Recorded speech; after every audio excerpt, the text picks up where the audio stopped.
জোট চলতেছিল মদিনার দিকে,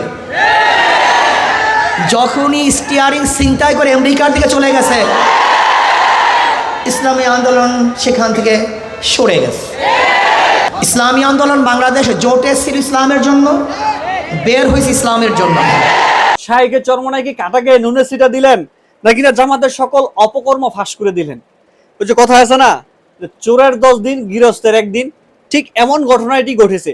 আজ 1 মে শাইখে চরমনাই শ্রমিক আন্দোলন সমাবেশের মধ্যে 11 জোট থেকে ইসলামী আন্দোলন বাংলাদেশ কেন বের হয়ে গেছেন, কি কারণে সেই সমঝোতা ইসলামী আন্দোলন বাংলাদেশ গিয়েছিলেন এবং সেখান থেকে কেন বের হয়ে গেছেন, সকল গোপন তথ্য এবং সকল অপকর্মের কথা কিন্তু তিনি ফাঁস করে দিয়েছেন। আসলে সত্য কখনো চাপা থাকে না, তাই চলুন বেশি বকবক না করে শাইখে চরমনাই সেই কথাগুলো আমরা শুনে আসি। এর জন্য আহ্বান করেছেন আপনারা, প্ল্যাটফর্ম গড়েছেন আপনারা, আশা আবার শেষ পর্যন্ত নাইও আপনারা। একটা প্রশ্ন আছে কি নাই? ইসলামী আন্দোলনের সম্মানিত আমির ইসলামের পক্ষে একটা বাক্সের জন্য আহ্বান করেছিল। স্টিয়ারিংয়ে পীর সাহেব চরমনাই ছিলেন, আমাদের শ্রদ্ধাভাজন আমির সেই জোটের স্টিয়ারিংয়ে ছিলেন। জোট চলতেছিল মদিনার দিকে,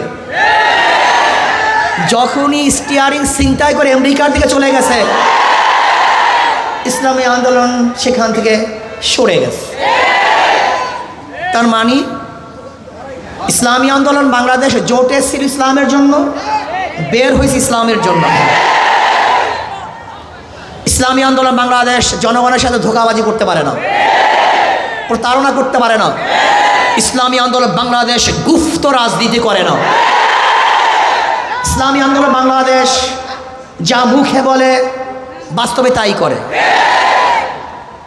আমরা সরওয়ার্দী উদ্যানে বক্তৃতা করেছিলাম, যদি মুনাফিকি না করেন তাহলে আগামীতে ইসলাম ক্ষমতায় যাবে।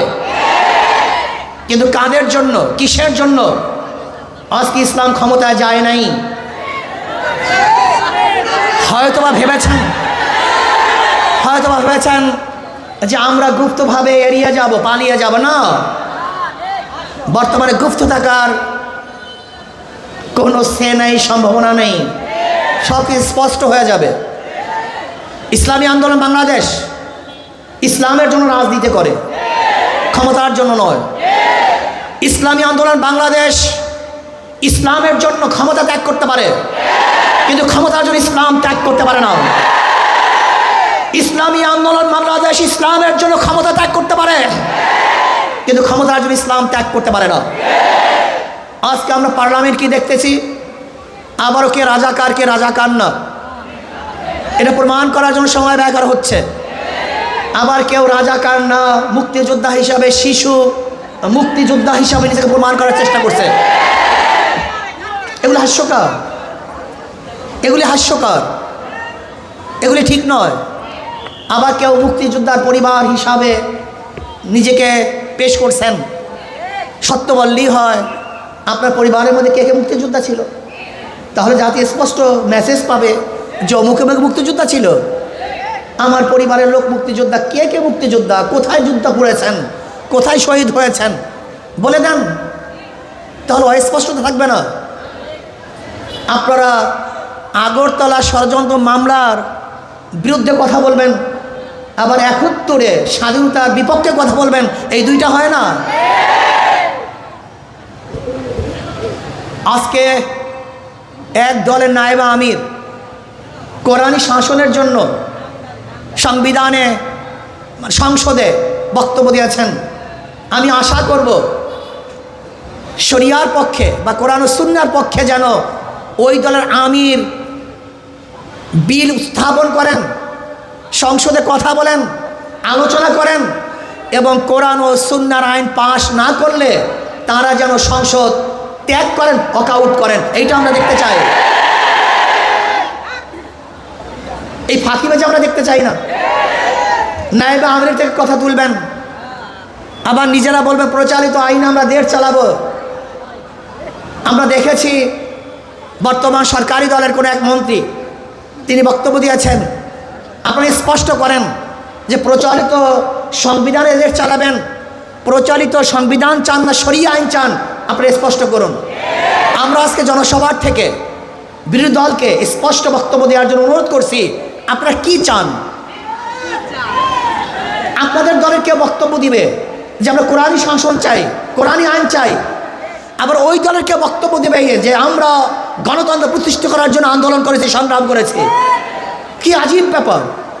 গণতন্ত্র প্রতিষ্ঠা করার জন্য সংগ্রাম, আন্দোলন আর কোরআনী শাসন তো এক না।